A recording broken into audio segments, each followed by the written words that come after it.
Okay, in this week's parasha, we have a lot of ups and downs. This begins the turbulent history of Am Yisrael. Yeah. And one of the sad stories in this week's parasha, a complex story, is the story of Shechem. Right, it was the town, and there was and it was actually the name of the guy that raped Dinah. Rashi actually in next week's parasha, when we encounter Shechem for the second time, points out, and I'm quoting from Rashi next parasha, Yosef came to Shechem, and that's where the brothers sold him. That's where they kidnapped him and decided to put him up for sale, which was a discount from wanting to kill him. Shechem, Yosef went towards Shechem. Makam Muchan Leparnas. Shechem has always been a place that's susceptible for tragedies. Shom Kilko Shvatim, so Rashi starts off with the example of Parshas Vayishlach. That's where the Shvatim went bad and, did the Chet of Mechiras Yosef, initiated it. Shom, so that's where Dinah got raped in this week's Parshas Vayishlach. V'shom Nechkom Malchus Beis David, and that's also when there was the secession of Malchus Beis David, when Am Yisrael split into Yehuda versus Yisrael, right, the rebellion against Rechavam, the son of Shlomo, Yeravam ben Nevat, and they seceded. It happened in Shechem. That's where the secession and the split, the kingdom split in Shechem. Shechem's a trouble spot. So that's saying, what does it mean? Shechem is a trouble spot. That historically, it's always been a place, where bad things happen. And there's actually a list of 3 things. And maybe there's a common denominator. Dinah gets raped by a guy over there. The brothers sell Yosef. And the kingdom of Yehuda and the kingdom of Yisrael split into 2 separate kingdoms. Now, I'll just point out, something that there's a definite, obvious parallel that we're going to analyze more also next week, that when the kingdom split into 2, Yehuda versus Yisrael, who were the key players? Rechavam, he was the king of United Israel before it split, and then he was limited to being the king of Yehuda. He's a son of Shlomo HaMelech, who's a son of David HaMelech, who's from Shevet Yehuda.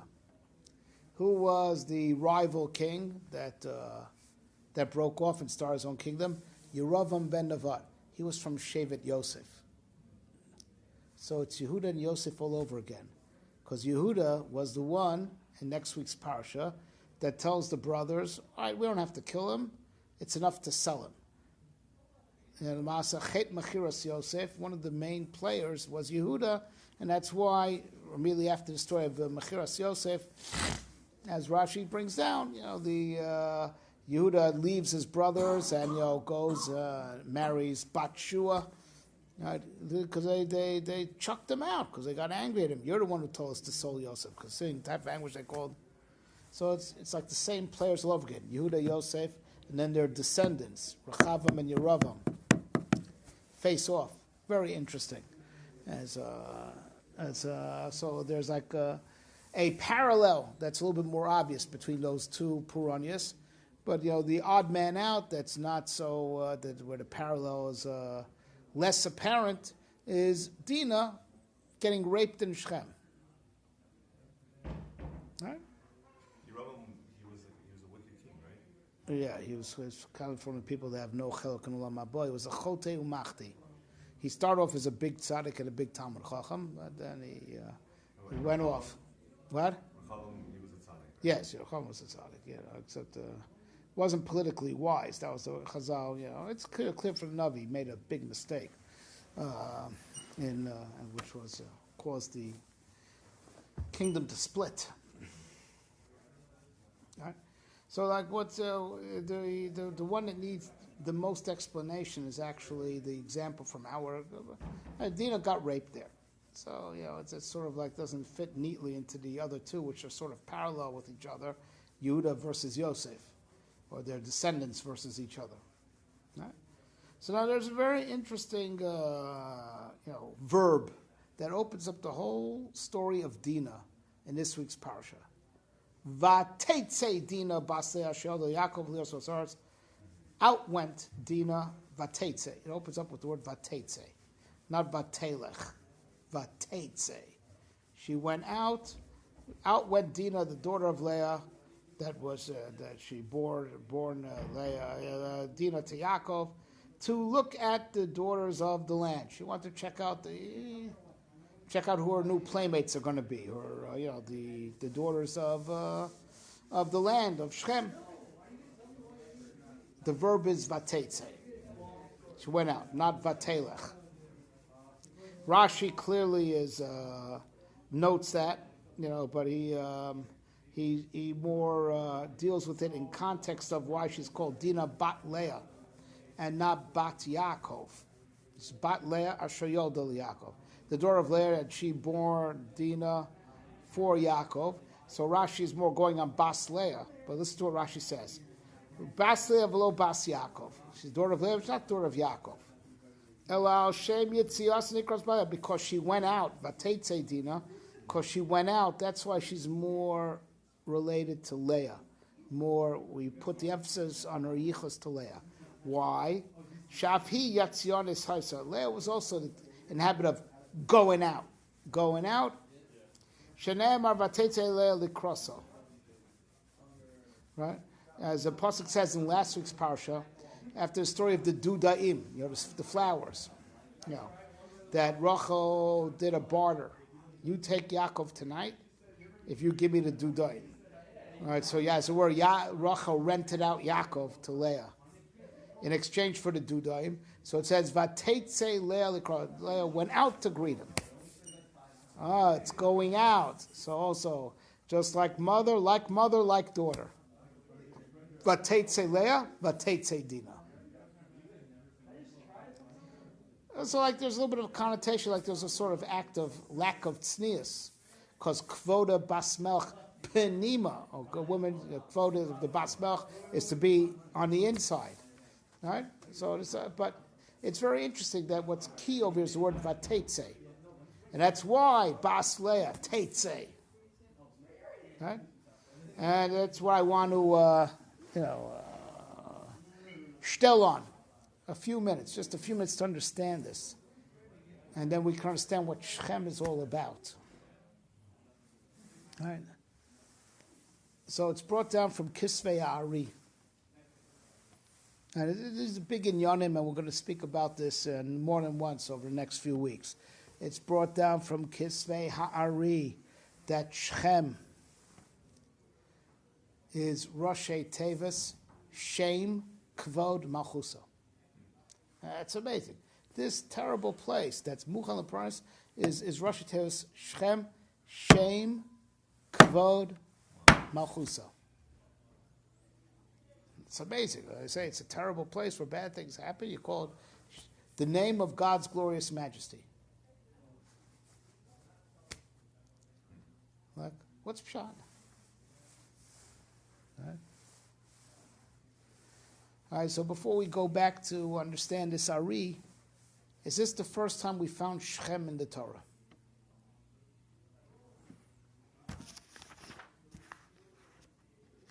Right? As a place, yes, but not the word. Well, both in this parsha, it's both as a place and a person, because it's the place, and it's also Shechem ben Hamor was the guy who raped Dinah. Right?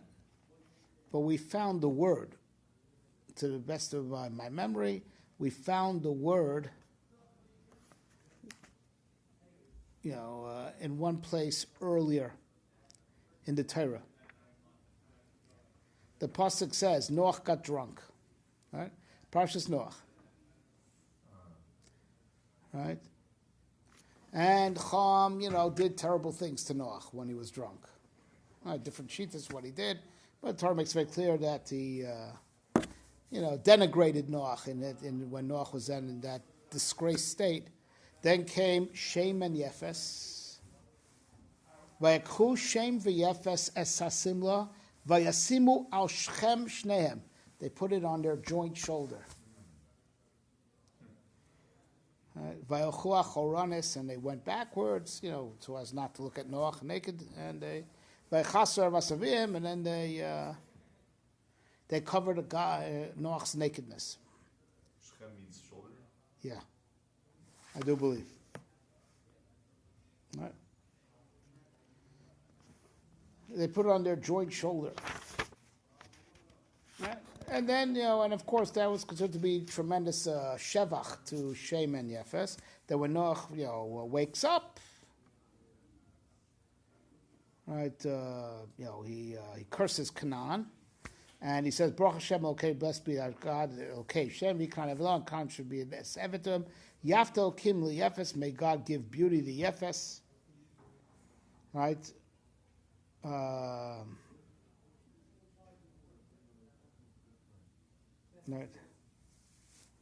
Right, and he should dwell in the tents of Shem, and Canaan should serve the two of them. Right. Right. Yefes gets beauty, but he dwells in the tent of Shem. Dwells in the tent of Shem. Right.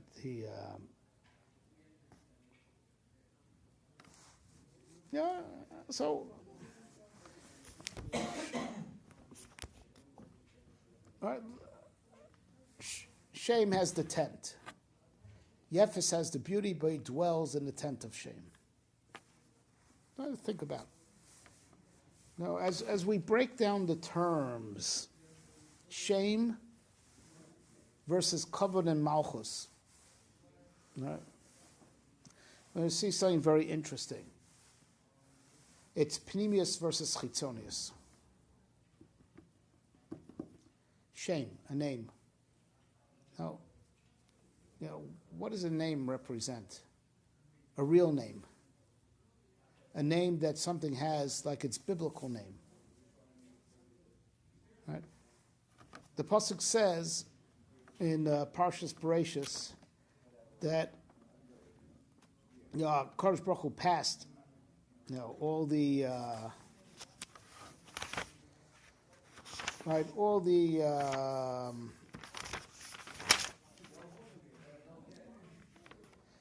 So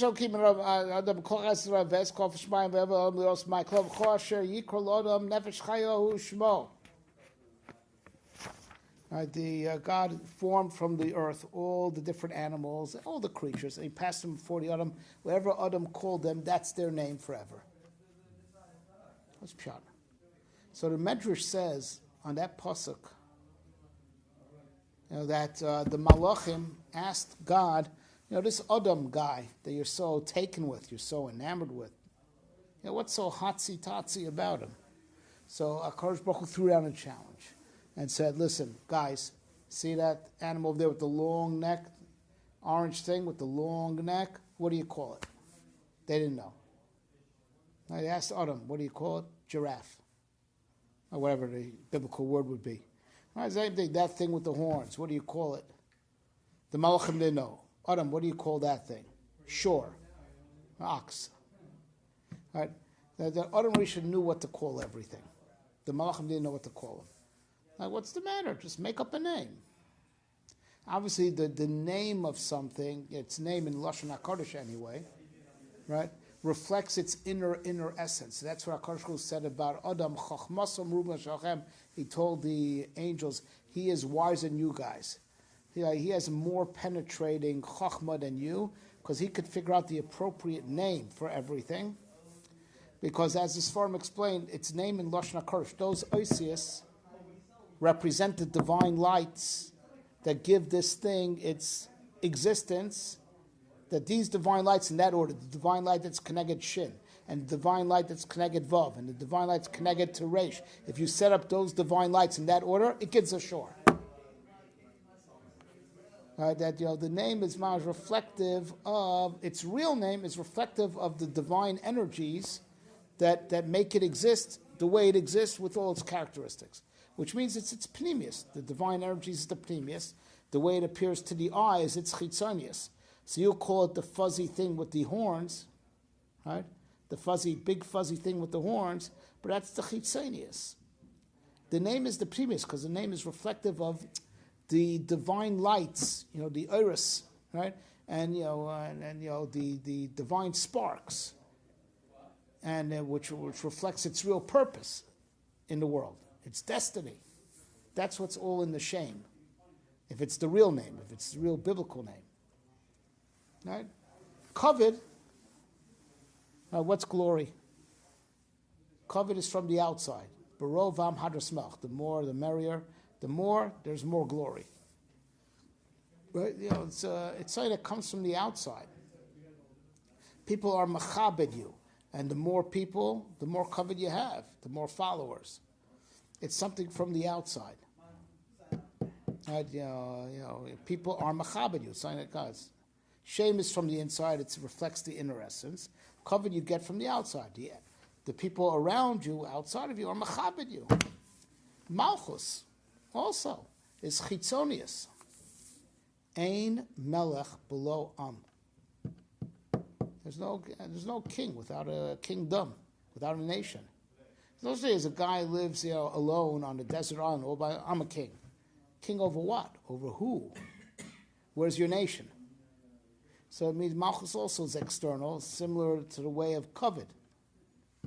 So it means that there's a very interesting thing over here, that this conglomerate of words, Shem, Kavod, Malchuso, is actually Pneumius and Chitzonius. Shem, represents, inner essence, right? Kavod and Malchus is external, right? Now, of course, we want to unite the two, right? That you should get covet, right? And you should get malchus in recognition of your name. Like what I mean by that, like we say, Vayashem lemelech al kol haaretz, v'emu Yashem echad u'shmo echad. One God, but also one name. No, everyone's going to know the name of God. And because of that, out of the reckoning, right? And because of the recognition of the divine name, everyone's going to give him glory. Everyone's going to be subservient to him. It should be that the pneumius and the chitzonius should be in sync. That because a person is a Baal Shem Tov, he has a good name, which reflects on a good essence, that's why people are machabed him. And that's why people want to be subservient to him and take him as a leader. Right. The Dora Floga said, Na'aseh lanu shem. Let's make a name for ourselves. Meaning, let's rebel against God. Because really, right, everyone should be subservient to Shem Shamayim. They said when they built the tower, Na'aseh lanu shem. We want to be the essence. We want to be the, there shouldn't be any other essence than ourselves. We say that the real essence is Shem Shamayim, and therefore, because that's the real essence, right, therefore you should give it covet, and therefore you should follow it. It's out of recognition of the shame, recognition of Shem Shamayim, right, that we give covet to the shame. Right, and we follow the shame. Dora Floga's chet was nase lanu shame. We want to be the essence. No, we're not makir in any other essence other than ourselves.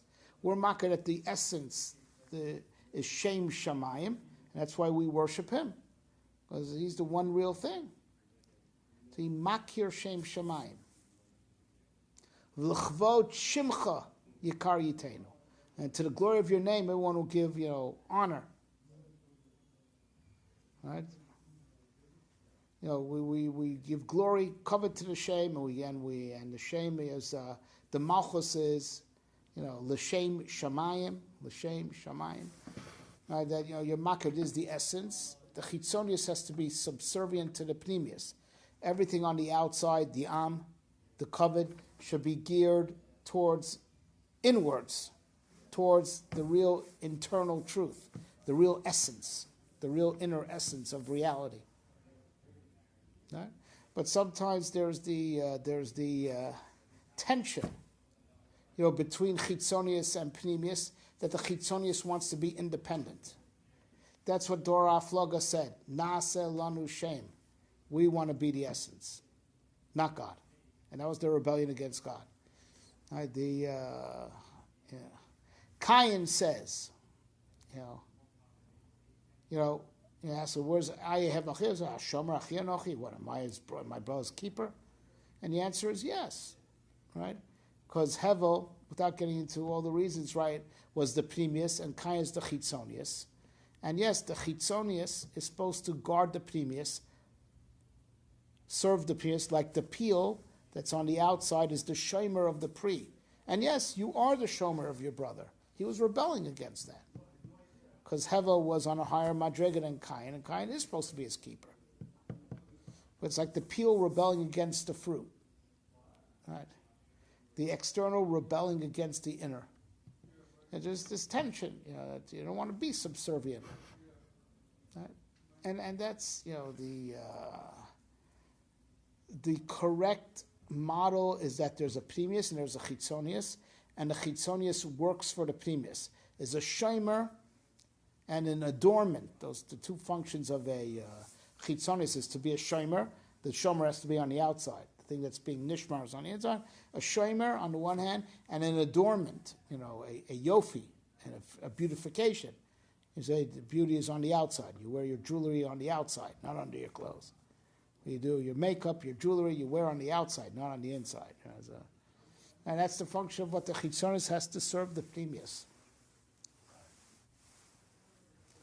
And that's the relationship between Am Yisrael and the Ummah Ha'olam in the way that it's supposed to be, in the way that it was supposed to and meant to be. Am Yisrael will be the shame, and the Ummah Ha'olam will give the covet and the malchus, meaning like will be in the future. Everyone's going to follow Melech HaMashiach.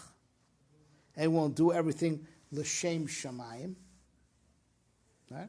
So Am Yisrael will be in the pneumius, and the Ummah Ha'olam will be on the chitzonius, and the chitzonius will serve the pneumius and add glory, expand the malchus, be a bigger kingdom, because all the other goyim are going to be annexed to Am Yisrael. It'll be a bigger covet, bigger malchus, right? And all l'shem shamayim. It's all l'shem shamayim. It's all for the sake of shem shamayim. I mean that's the pneumius. That's the goal, that's the essence that everything works for, is subservient to. This model was already set up with Shem and Yefes. Right?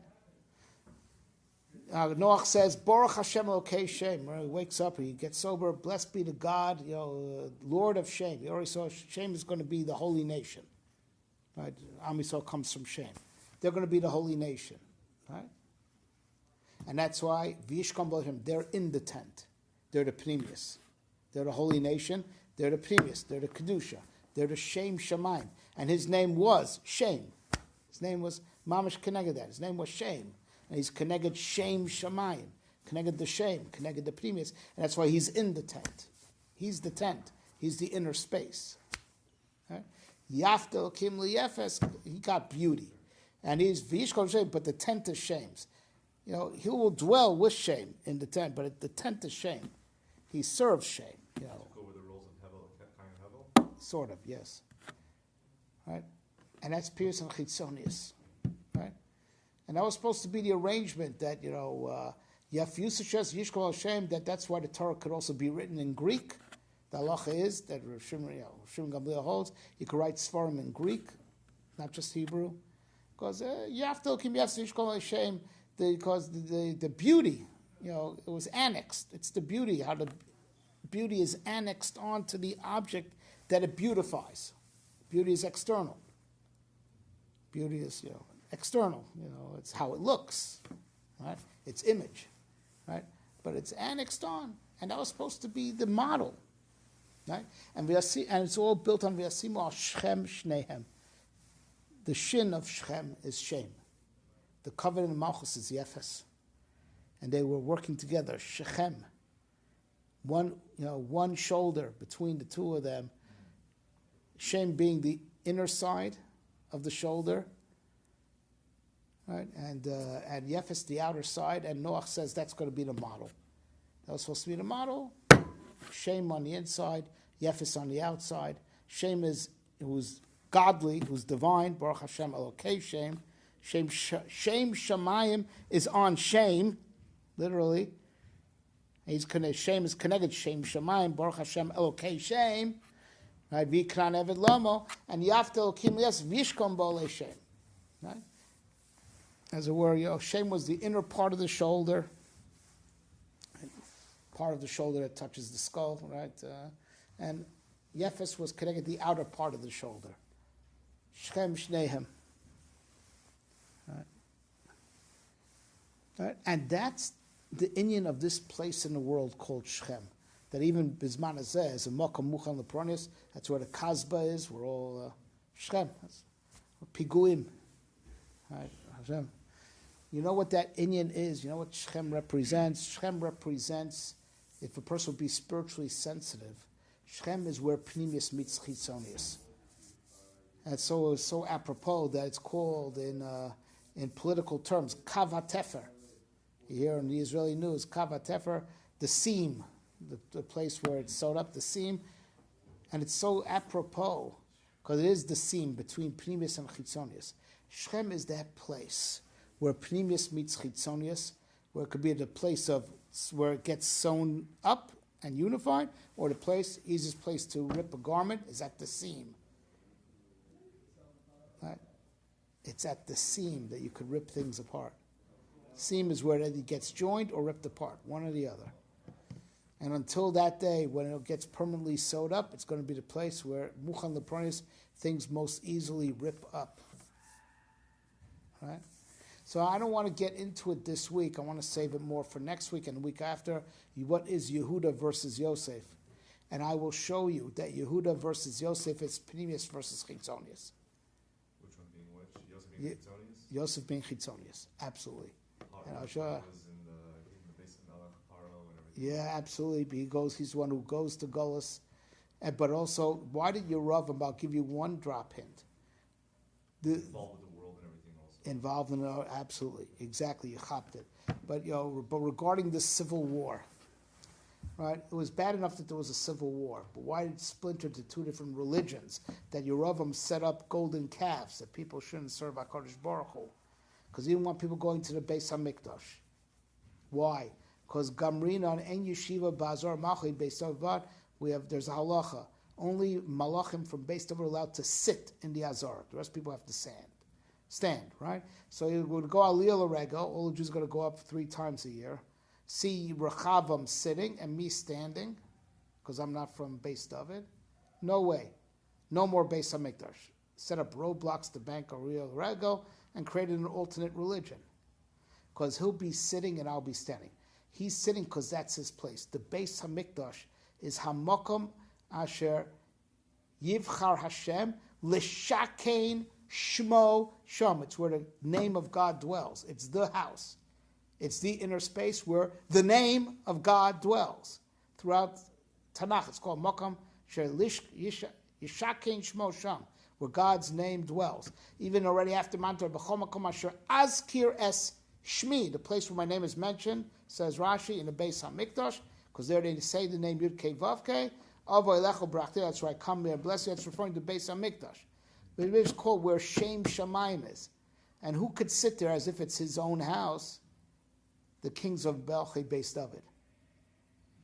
And that's why Malchei Beis David, they built the Beis HaMikdash, and according to the Rambam, Mashiach is destined, just like David HaMelech wanted to build the Beis HaMikdash, and Shlomo Melech actually built it. Losilo Melech HaMashiach will build the Beis HaMikdash HaShlishi, because Malchei Beis David are connected the house.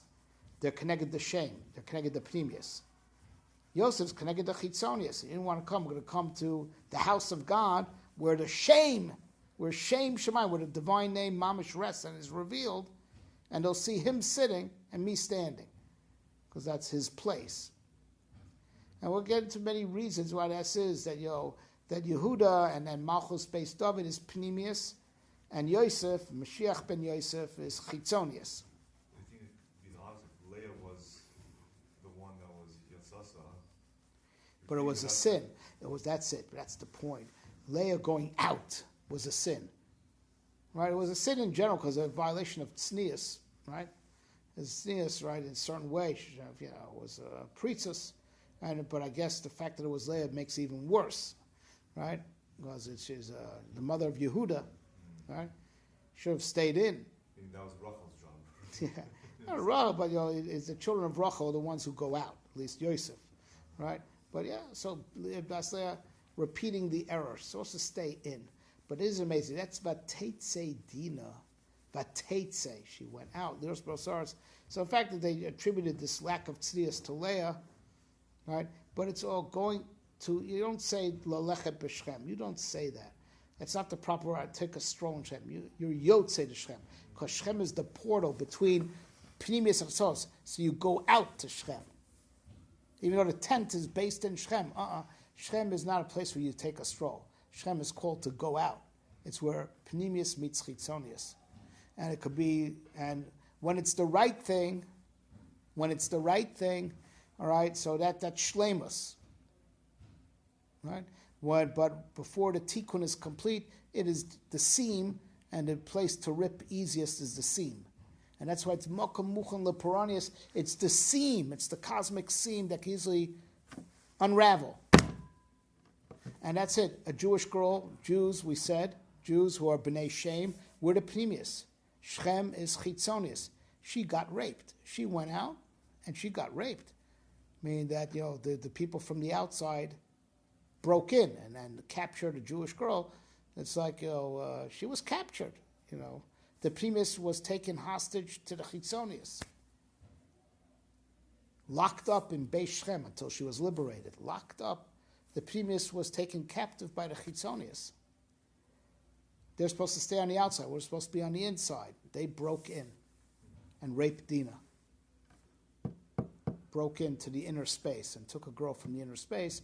But as it were, she started by not staying on the inside by herself, vatetse, by going on the outside.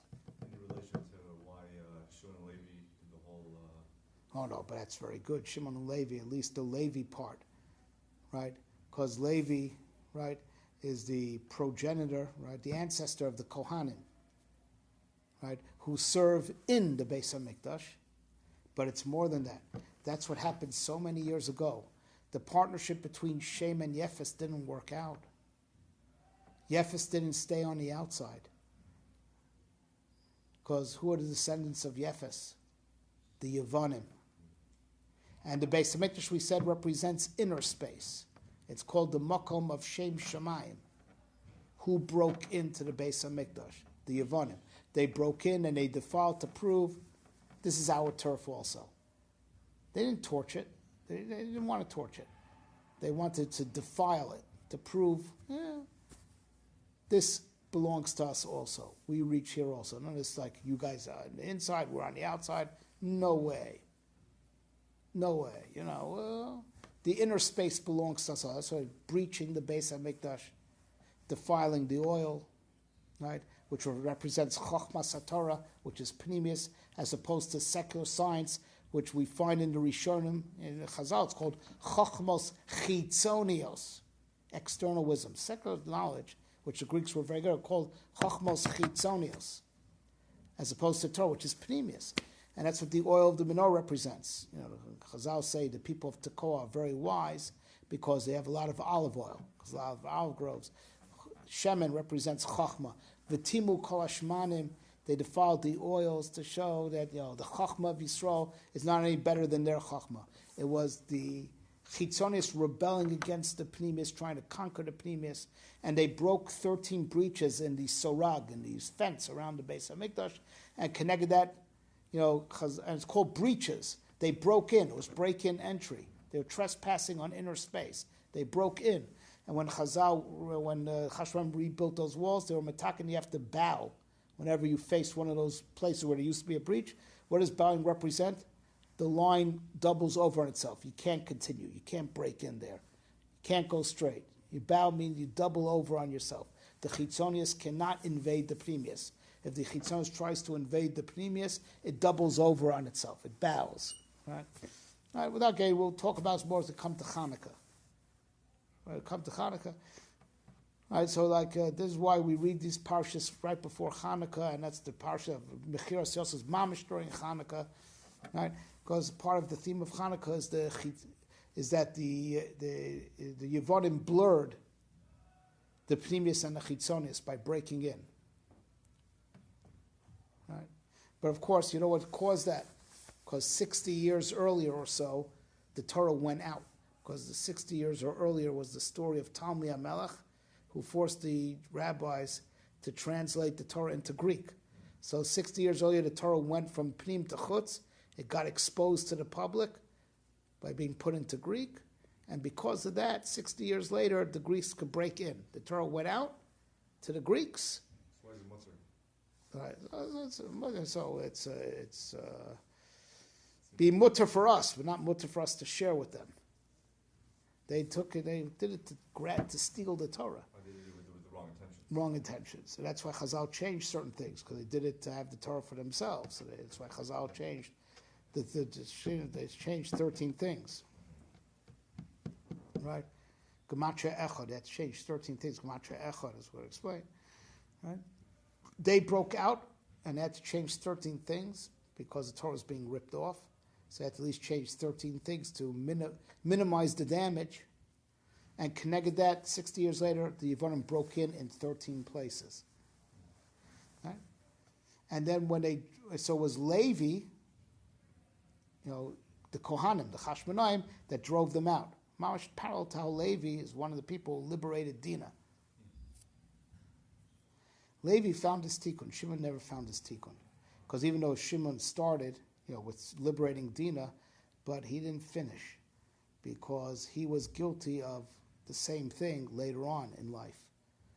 Because with Zimri and Cosby, Shevet Shimon intermarried. So here Shimon did something against assimilation to separate Primus from Chitzonius when Chitzonius invades, but he himself his Shevet, and the leadership was guilty of assimilation with Benos Midjan, years later. And that's why Shimon has not found his tikkun yet. Shimon has not been found. Levi found his tikkun. Shimon, as a function of that, the story of Hanukkah is the power of Shevet Levi. Again, like restoring Primus and Soros. It just shows that the kas of Levi wasn't a taiva for Ritzicha when he killed out Shechem. Like as it were, it had a requiem. It had a tikkun. Because you see, in the end, Mila Shem Elai, Shevet Levi was willing to kill anyone who was Nechshon Cheda Ego, and Shevet Levi was in the end the ones that, drove the Yevonim out. You see that their kas had its tikkun, it was channeled to the right place to be, to separate the Chitzonius from the Pneumius when the Chitzonius tries to take over the Pneumius. I'll explain. Shimon hasn't had his full tikkun yet. There's still, as it were, like a shaila whether his kanos by Dinah was really 100% L'Shem Shemayim, because when it came later to assimilation, he was nichshel. At least the head of the Shevet was nichshel. Yaakov himself said that it wasn't L'Shem Shemayim, no? Yeah, so Yaakov criticized him, but Levi had his tikkun. Levi also But Levi had his tikkun, is what I'm saying. Levi subsequently had the tikkun. through Hanukkah. Yeah, well, Hanukkah was like an extension of it already Mila Shem Elai by the Cheda Egel. Levi was Zocha the Tikkun. Shimon not yet. Right? We have to talk about that another time. So Yosef is basically presuming the role of what the Yevonim were supposed to be doing? Yes. The external... Yes, he's the ambassador of Am Yisrael. He's the aspect of Am Yisrael that goes out and deals with them. And the Mashiach ben Yosef is destined to deal with them. Whether it's, he's going to be the warrior. He's going to go out there. And he's connected in their Hanukkah. And that's the amazing thing. We'll just jump another remes to Hanukkah. The takon of Hanukkah is al Pesach beiso mi bachutz. The Hanukkah candles have to be next to the house. And a person who doesn't have a house is not chayiv in Hanukkah candles, right? But on the outside. It's like, resetting the boundaries of inner space and outer space. And then there's the light that we send out. And that's the Ner Hanukkah, and that's Yosef. That's the light that goes, but it has to be the light of the house going out. That the hashpah influence goes inside out, not outside in. Is there a connection between Yosef's special Messiah? Absolutely. He resisted assimilation. He resisted, even though he was out there, he didn't assimilate. So even though he's out there, he's on their turf, he's out, he's in outer space, he doesn't assimilate. He's the Ner Hanukkah, the light that shines out. Pesach Beis Bachutz, but Pesach Habayis, it's at the door of the house. He doesn't lose contact with the house. He doesn't lose sight of the Pneumius. Mashpia outwards, but connected to the house. It has to be within one tefach, even though generally 3 tefachim is lavud. By Ner Chanukah or Machmir, has to be within one tefach. It has to be like a sense that the house is being mashpia outside, not that the outside is separated from the house. And that's right. And that's what Shechem, the sad story of Shechem, which starts this week's parasha. It's all about the seam between Pnimius and Chitzonius, which until the Tikkun HaSholem will be, the seam will be the place where things most easily rip. That's why it's well.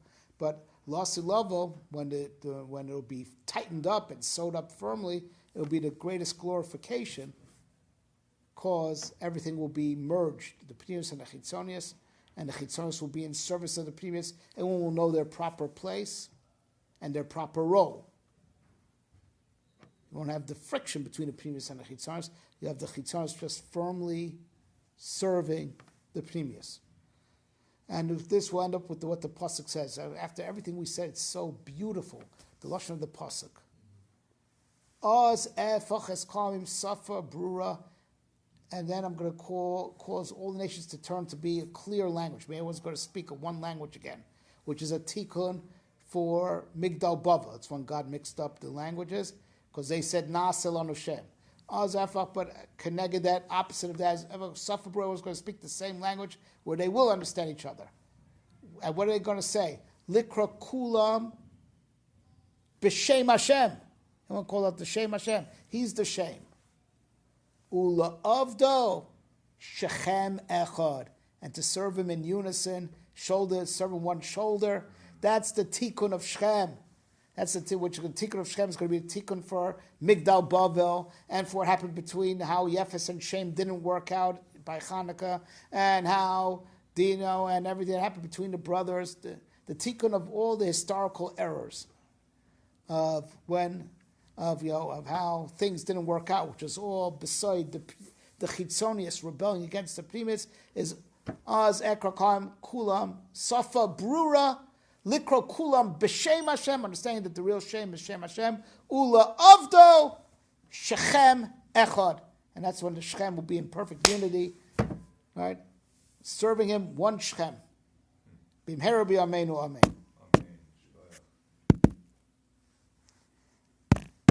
What's the reason why Yavin is called Choshech? Because what they call enlightenment, we call darkness.